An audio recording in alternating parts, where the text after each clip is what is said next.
Investir pode parecer um desafio para muita gente, mas existem alguns princípios que podem ajudar qualquer pessoa a aumentar o patrimônio, independentemente de quanto dinheiro tenha disponível.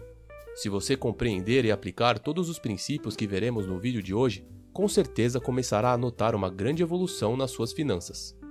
O primeiro princípio é entender a relação entre risco e retorno. Essa é uma das primeiras coisas que precisamos aprender quando começamos a investir, porque diferentes tipos de investimentos apresentam diferentes níveis de risco.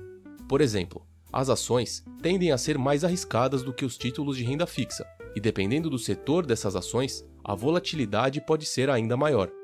Quanto maior o risco, maior pode ser o retorno, mas isso também significa que a oscilação dos valores dos seus investimentos será mais frequente, e isso, consequentemente, pode resultar em perdas.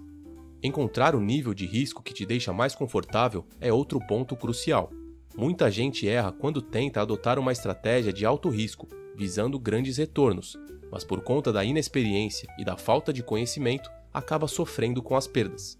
Por isso, é importante ajustar a sua carteira de investimentos de acordo com o seu perfil. Por exemplo, pessoas mais novas podem estar mais dispostas a se arriscar mais para tentar obter maiores retornos, já que tem mais tempo para se recuperar de eventuais perdas. Já alguém que está se aproximando da aposentadoria talvez prefira focar mais na preservação de patrimônio, ao invés de buscar rentabilidade. Nesse caso, os títulos de renda fixa se encaixam mais nesse perfil. O próprio aplicativo do seu banco ou a sua corretora já ajustam o seu perfil de risco conforme a sua necessidade. O importante é que ao longo da jornada de investimento, você sempre respeite o seu nível de risco. É importante compreender também a volatilidade, que está ligada ao risco, mas não pode ser confundida com ele. Ela se refere às oscilações rápidas no valor dos investimentos. Nesse sentido, a maioria dos investidores estão sujeitos a algum nível de volatilidade, e o impacto que isso causa na carteira de investimentos depende do perfil de risco. Quem tem um perfil mais agressivo e investe muito em ações de mercados emergentes ou de setores muito instáveis, verá oscilações maiores do que um investidor conservador, que tem uma carteira diversificada entre renda fixa e ações de mercados mais consolidados. Mas lembre-se que períodos de volatilidade são normais e fazem parte da jornada. O segundo princípio é diversificar os investimentos. Essa prática pode ser a chave para reduzir riscos e aumentar as chances de sucesso a longo prazo. O ditado "não coloque todos os ovos na mesma cesta" resume bem essa ideia. Quem concentra todo o capital em uma única empresa, setor ou classe de ativos está exposto a um risco elevado. Imagine investir todo o seu dinheiro em ações de uma empresa de plástico, por exemplo. Se esse setor sofrer uma grande regulação ou enfrentar uma crise, você verá grande parte do seu patrimônio desvalorizar rapidamente. Por isso, ao distribuir os investimentos entre diferentes setores de mercado, você protege sua carteira desse tipo de flutuação. A diversificação funciona melhor quando os ativos não são correlacionados, ou seja, não se comportam da mesma maneira diante dos mesmos eventos.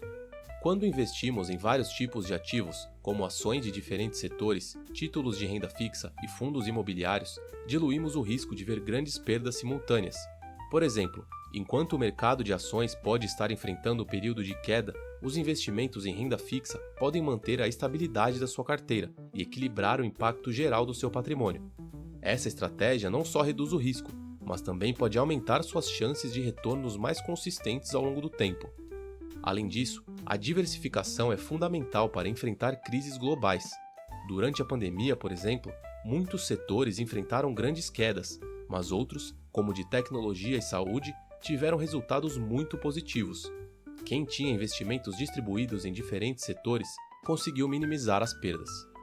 O terceiro princípio é focar no longo prazo. Essa é comprovadamente a melhor forma de construir riqueza de maneira consistente. Muitas vezes, as pessoas caem no erro de agir impulsivamente. Algumas acabam entrando e saindo do mercado com medo de perder dinheiro em momentos de queda ou pela empolgação de ganhos rápidos.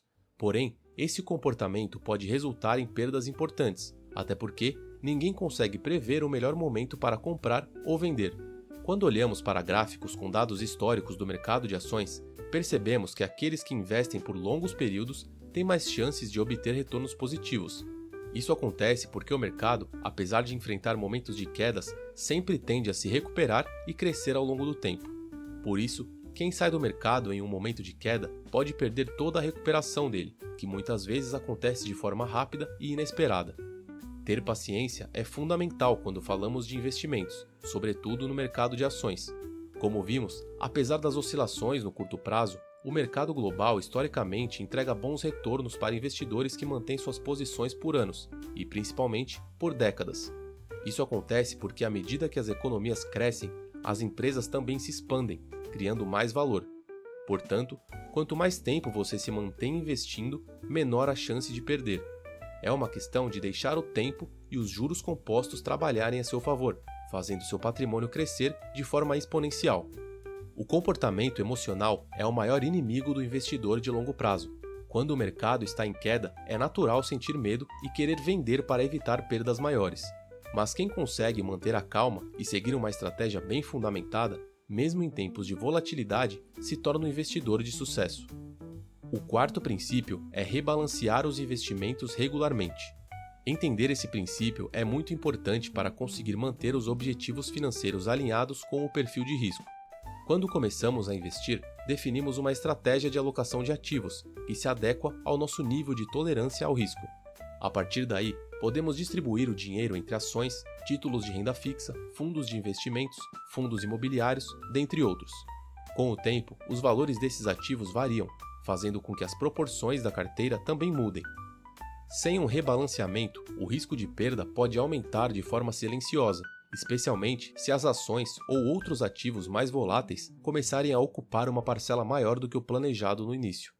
Esse rebalanceamento funciona como uma correção na rota.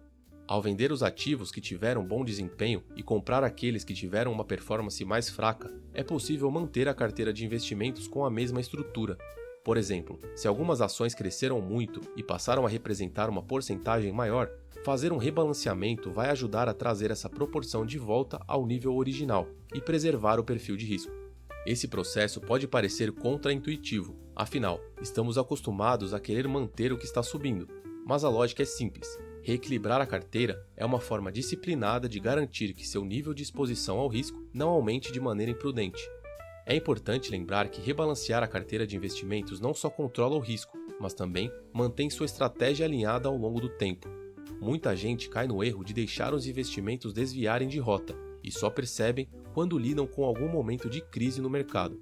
A disciplina do rebalanceamento evita que isso aconteça e garante que seu portfólio esteja sempre ajustado para enfrentar tanto os bons quanto os maus momentos de mercado. Essa prática pode ser feita anualmente ou semestralmente. Isso vai depender da volatilidade do mercado e das suas metas pessoais. O quinto princípio é manter os custos alinhados com a estratégia de investimentos. Conhecer esse princípio é fundamental para garantir que as economias cresçam de maneira eficiente, principalmente para quem investe em fundos de investimentos. Muita gente subestima o impacto das taxas sobre os retornos dos fundos de investimentos ao longo do tempo. Apesar de serem uma ótima opção para incluir na carteira, é sempre bom tomar certos cuidados e entender como eles funcionam. Isso porque eles podem ser divididos em fundos ativos e passivos. Nos ativos, o objetivo dos gestores é superar o desempenho do mercado, escolhendo ações específicas, e isso normalmente resulta em taxas mais altas. Já nos fundos passivos, como os ETFs, o objetivo é simplesmente acompanhar o índice, e isso tende a ser mais barato. Só que é importante lembrar também que investir em fundos ativos não é garantia de maiores retornos, e o custo extra pode corroer os lucros. Além disso, estudos mostram que ao longo do tempo, a maioria dos gestores de fundos ativos não conseguiu superar o mercado de maneira consistente. Isso coloca ainda mais em evidência a importância de escolher estratégias de baixo custo, como os fundos passivos, que cobram taxas menores e oferecem resultados próximos ou até melhores do que os fundos ativos. No Brasil, por exemplo, há uma tendência crescente de investidores migrando para os ETFs, que são mais acessíveis e transparentes. Esses fundos replicam o desempenho de índices como o Ibovespa e têm atraído cada vez mais pessoas que buscam eficiência de custos e simplicidade. Outro fator a considerar é o impacto cumulativo das taxas no longo prazo. Mesmo uma diferença aparentemente pequena, como 0,5% a mais por ano, pode significar milhares de reais a menos na sua carteira, depois de 10, 20 ou 30 anos. Por isso, é muito importante não só entender o que você está pagando, mas também garantir que esses custos estejam alinhados com os seus objetivos. Uma boa dica é revisar periodicamente as taxas dos fundos nos quais você investe e, se necessário, migrar para alternativas mais econômicas. Mas tenha sempre em mente que o menor custo não deve ser o único critério. A qualidade e a eficiência do fundo também são vitais para garantir seu sucesso financeiro a longo prazo. Muito obrigado por assistir até aqui. Espero ter contribuído de alguma forma na sua trajetória. Se você gostou desse vídeo, não se esqueça de dar o seu like e se inscrever no canal caso queira ver mais conteúdos como esse. Fique à vontade também para deixar seu comentário e compartilhar suas dúvidas ou sugestões. Eu fico por aqui. Até a próxima!